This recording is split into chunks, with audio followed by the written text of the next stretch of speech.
In September of 1937, when Patrick Rafferty entered Boston College as a freshman, war was the furthest thing from his mind. He was a janitor's kid from Brookline, Massachusetts, one of 9 children, trying to scrape together enough money to stay in school. By the summer of 1940, he had completed a civilian flight training program on a government scholarship, $35 for 215 hours of instruction in a Piper Cub. That program was a quiet military investment meant to build a pool of trained pilots before the nation was pulled into the global conflict brewing in Europe. When Army Air Corps recruiters appeared on campus with photographs of B-17s and DC-2s, Rafferty initially said no, the cockpits looked too complex.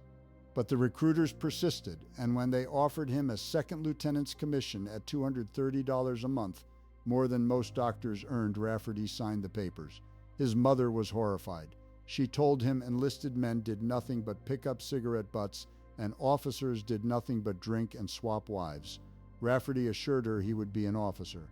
The gold bar on his shoulder, small and unassuming, marked his new rank. He boarded a train for Tuscaloosa, Alabama, and began training that July. By March of 1941, he had earned his wings, and on the 1st of April, he boarded a steamer for Manila. The Philippines were beautiful and distant, a world away from Boston, and the war still felt like someone else's problem.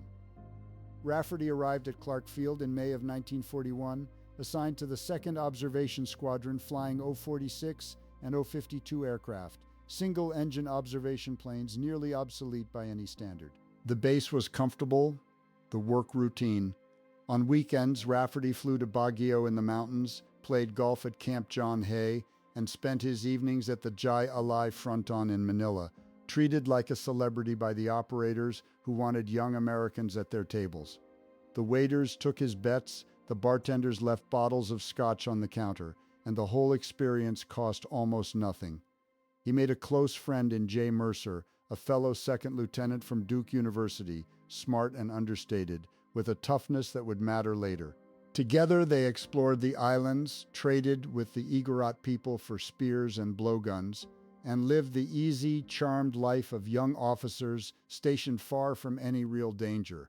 There were slit trenches dug around the base and bamboo decoy aircraft built to fool Japanese reconnaissance, but no one spoke of war as anything imminent. The B-17s that arrived in September raised questions. 400 miles was the range to Formosa, and the Japanese were there, but still, no one believed the fighting would reach them. Rafferty and Mercer transferred to Nichols Field that autumn closer to Manila and continued their routines. They had no idea that in a few short months, everything would change. December 8, 1941. Rafferty and Mercer are asleep in their Manila apartment when the phone rings at 3 in the morning. It is George Howe, the officer of the day at Nichols Field, calling with urgent news. Rafferty almost hangs up, thinking it is a prank, but Mercer insists they go. By the time they reach the base, the news hits them like a fist. Pearl Harbor has been bombed. The Pacific Fleet is shattered. The Japanese are coming for the Philippines next. No orders come that morning. The base commander never emerges from his meeting. Rafferty and Mercer drink coffee and smoke cigarettes, waiting for something to happen. Around noon, a sergeant spots a massive formation of bombers approaching from the north.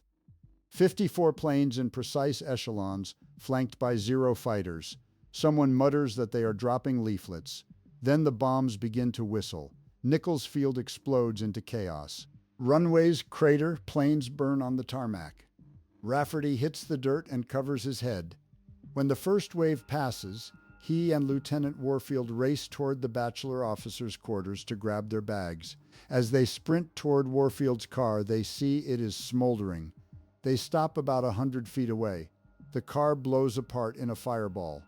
10 more seconds and they would have been killed. Pure dumb luck keeps Rafferty alive. Warfield survived the blast too, and the 2 men scrambled back toward the squadron without a scratch. Within days, the Japanese land at Lingayen Gulf. MacArthur's defenses crumble. The order comes to fall back to the Bataan Peninsula. Rafferty and Mercer fly their last functional observation plane south, landing on a dirt strip carved into the hillside. The food runs out fast. Rations drop to 1,200 calories a day. Men begin to starve. Rafferty trades his .45 Colt revolver for a dozen hand grenades. He wades into the water, pulls the pin, and tosses a grenade. The concussion kills fish by the dozen. He gathers them floating to the surface and has fresh protein for the first time in weeks. By February, Rafferty's plane is grounded for good. No fuel, no parts, nothing left. He is ordered to join the infantry as a platoon commander. He knows nothing about infantry tactics. The Filipino soldiers around him are green, sick, and demoralized. They take artillery barrages that last hours, crouching in foxholes, waiting for a shell to land on them. The name of the game is survival. Rafferty learns to keep his head down and his mouth shut. In March, word spreads through the jungle. MacArthur has left Corregidor. He flew to Australia, leaving General Jonathan Wainwright in command. The news hits the men like a physical blow. They recite the limerick they have come to live by. We're the battling bastards of Bataan. No mama, no papa, no Uncle Sam, no aunts, no uncles, no cousins, no nieces, no pills, no planes, no artillery pieces, and nobody gives a damn. Rafferty feels the last thread of hope snap. The jig is up. The Japanese bring in 30,000 fresh troops under General Yamashita. On March 28th, they launch a massive assault. The defenses crumble in days. By April 6th, Wainwright drives north under a white flag. The surrender is unconditional. Rafferty and his comrades are ordered to lay down their weapons and assemble at the southern tip of the peninsula. They are prisoners of war now. The march begins at Mariveles. The Japanese form them into columns and drive them north under the full tropical sun. No food, no water. Guards shoot any man who falls out of line. Rafferty watches a soldier who tries to drink from a roadside puddle take a bayonet through the heart. He learns to drink from puddles when no one is looking. The thirst is worse than the hunger. Men go mad from it. They cut their own lips to suck at the blood. At Abuke, Rafferty is forced to bury living men. The Japanese order him to dig shallow graves for comrades too weak to stand. When a buried man moves, Rafferty looks at the guard, pleading. The guard cocks his rifle and points. Rafferty shovels faster. He feels the sand ripple under his hands as the man tries to push through the worst experience of his life. But he keeps walking. He will not stop. He is going to live. The march continued north from Abukai under a sun that seemed to hang motionless in the sky. Rafferty's tongue felt like leather in his mouth, and the crushed shell dust on the road coated his skin until he looked like a ghost walking among the living. Men fell silent when they fell, too weak to cry out, and the guards dispatched them with a rifle shot or a bayonet thrust before the column even stopped. Rafferty learned to keep his eyes down and his feet moving one after the other, hour after hour, because stopping meant dying. After 9 days of marching, the column reached the town of San Fernando. The Japanese herded the survivors into a county jail cell built for 2 men and crammed 25 of them inside. There was no room to sit, no room to breathe, and when a man died standing up, the others held him upright because there was nowhere to put him. After 3 days, they were marched to the railroad yard and shoved into narrow-gauge boxcars, 100 men per car, packed so tight that suffocation took the weakest before the train ever moved. The 4-hour ride to Capas was a rolling oven, the metal walls baking in the tropical sun and the press of bodies making the air unbreathable. When the doors finally slid open, men tumbled out onto the ground, gasping like fish thrown onto a dock.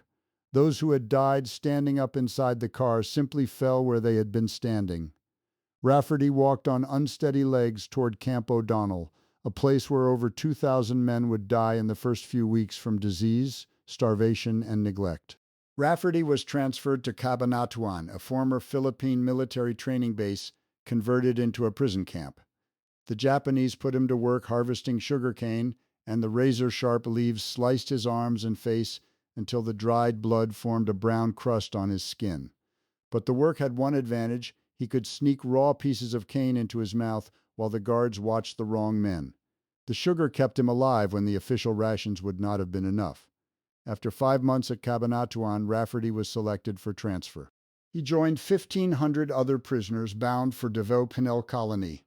The camp was carved out of the jungle. The work would be harder, but the food might be more plentiful. By early 1943, Rafferty and over 1,000 other prisoners had arrived at WWII colony, a 50-square-mile plantation hacked from the Mindanao jungle. There were no walls here, the jungle itself was the fence. The Japanese put him to work logging Filipino hardwoods, felling trees 200 feet tall with nothing but axes. The work was brutal, but the colony grew its own food, and for the first time in months, men ate 3 meals a day. It was still never enough. Hunger drove them to improvise. Rafferty and his bunkmates developed a system they called Kwan. Any extra food found on work details went to 2 men on a rotating list. A bunch of wild bananas, a handful of bird eggs, a water snake killed and skinned in the rice paddies. It all went into the pot. Around the same time, Rafferty found himself in an unexpected business. A Japanese guard had approached him in the rice fields asking for doblu, their mispronunciation of the letter W, which was stamped on sulfa pills used to treat venereal disease. The guards had been visiting local women and were terrified of being caught by their own medics. Rafferty and his mates mixed plaster of Paris with rice paste, poured it into a bamboo mold carved with a tiny raised W, and produced convincing counterfeit pills. He traded them to the guard for 30 packs of Akabono cigarettes, a fortune in the camp economy. The pills were worthless, of course, but the Japanese never complained. To admit they had been swindled would mean losing face, and that was worse than any disease. Winterhalter, a Marine lieutenant who ran the mess hall, had a small mongrel dog that followed him everywhere. The dog was the only pet in camp, and Winterhalter loved it. But the men were starving for protein.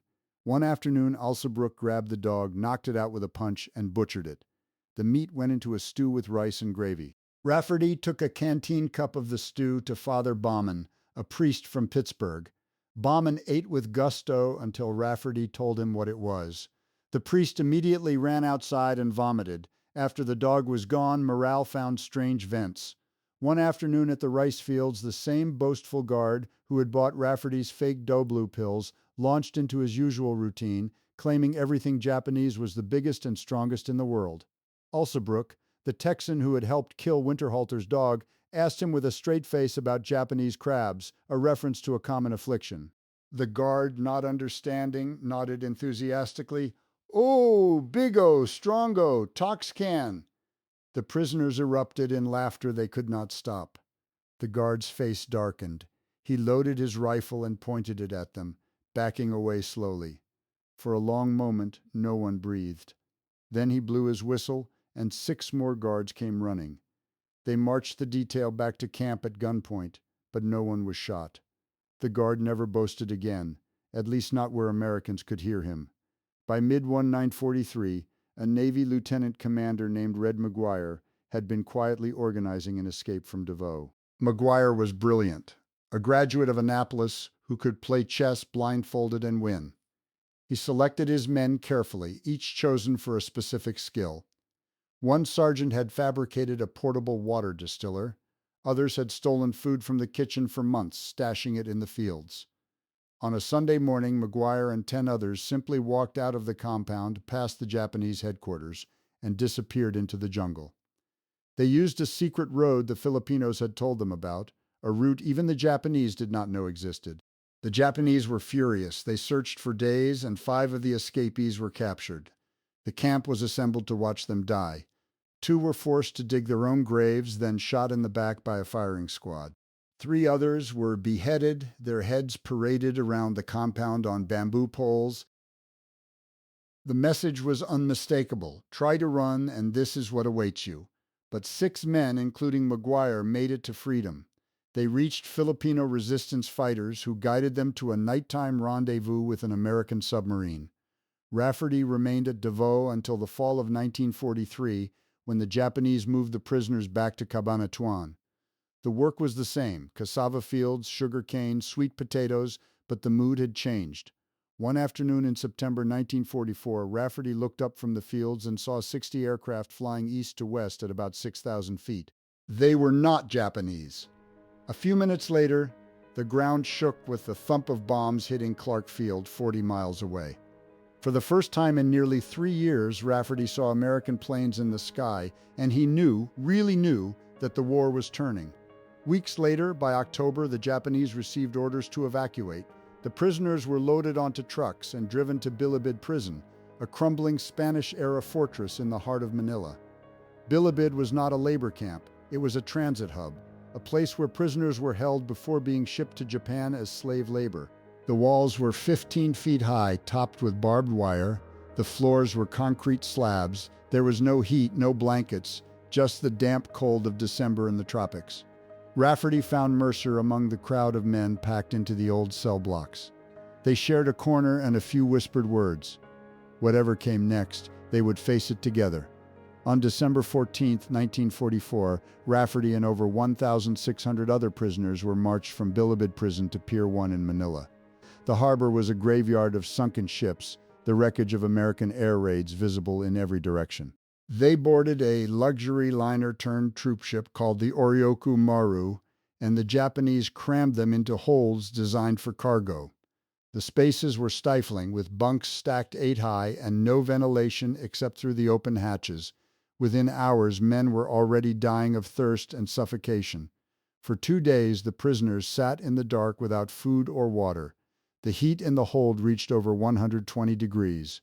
Men went mad with thirst. One drank his own urine, another slashed his own lips to suck at the blood. Rafferty and Mercer took turns keeping watch over their last half-canteen of water, sitting back to back through the night. By dawn, 4 dozen men lay dead on the deck around them. The next day, American carrier planes found the convoy. Bombs rained down and the ship took direct hits. The hold listed violently and smoke began seeping through the hatch covers.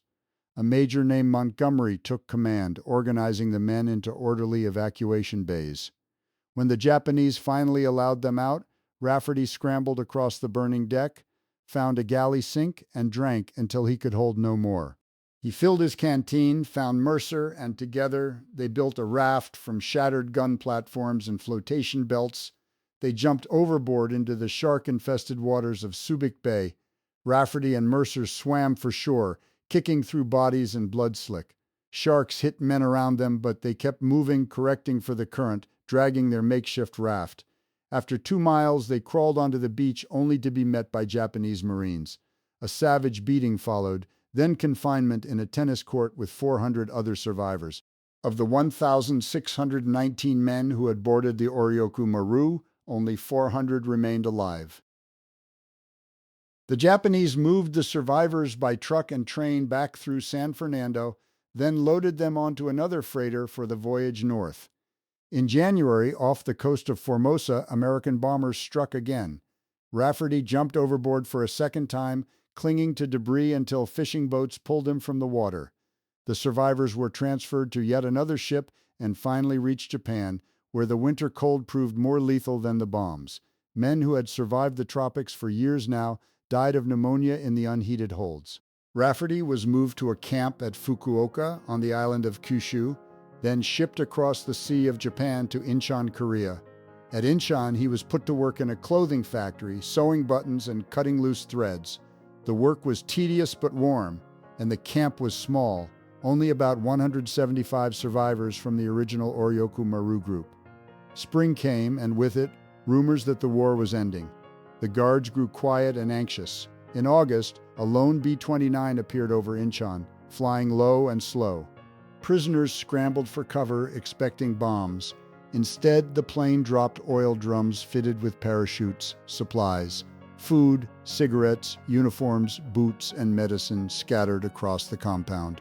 It was Christmas in August, and the men ate until they could not eat anymore. The next day, a second B-29 arrived. A lieutenant named John Wright had tried to improve the ground markings, but he removed the word "not" from the sign that read "Do not drop here." The pilot saw "Do drop here" and released the barrels directly over the camp. One crushed a Japanese guard to death, another took off a captain's leg. The men learned a brutal lesson about the cost of good intentions. In the days that followed, Rafferty and Mercer traded surplus boots to a Korean farmer for a steer. They butchered the animal on the compound ground and cooked it for hours until the meat was soft. For the first time in nearly 4 years, they ate fresh beef. The war was over, they just did not know it yet. On August 25th, an American lieutenant colonel drove alone to the camp gate in a jeep. He told them that Japan had surrendered. 3 days later, landing craft from the 7th Division hit the beaches of Incheon in full combat formation. Rafferty and his comrades were processed onto a hospital ship, then a freighter bound for Manila. From there, a converted B-24 flew them to Okinawa, then Midway, then Hawaii, then Oakland. Rafferty was discharged from the Presidio Hospital in San Francisco and flown to Springfield, Massachusetts. He took an ambulance to Camp Bevins, where doctors pronounced him fit. Then he walked through the kitchen door of his family's home in Brookline. His mother saw him first. She dropped the magazine she was holding and ran across the room. His father hugged him longer than he ever had before. Rafferty married Dorothy Helen O'Neill, whom he met while visiting his fellow POW and lifelong friend Jay Mercer. He raised 6 children. Mercer remained a close friend. Major Montgomery testified against the Japanese interpreter Wada, who received a 30-year sentence. John Wright went on to become a lieutenant general. Red McGuire and his men made it home by submarine from the Philippines. Alsabrooks survived and returned to Texas, the dark humor and the dog meat of the camps carrying him home. Most of the other prisoners died young, their bodies worn out by years of malnutrition and disease. Rafferty lived long enough to record his story on tape, preserving it for future generations. When asked what kept him alive through 4 years of captivity, Rafferty said he never stopped believing he would come home. The men who survived together trusted each other, shared what little they had, and refused to let the Japanese break their sense of humor or their faith. That resilience is the real story of the Bataan Death March, not the cruelty, but the quiet, stubborn refusal to quit. It is a lesson that belongs to every generation. If you have a family story from this era, a relative who served in the Pacific, or a memory of your own that connects to this history, we would be honored to read it in the comments. Please take a moment to subscribe to the channel and give this video a like. It helps us continue telling these important stories. Thank you for listening, and thank you for remembering.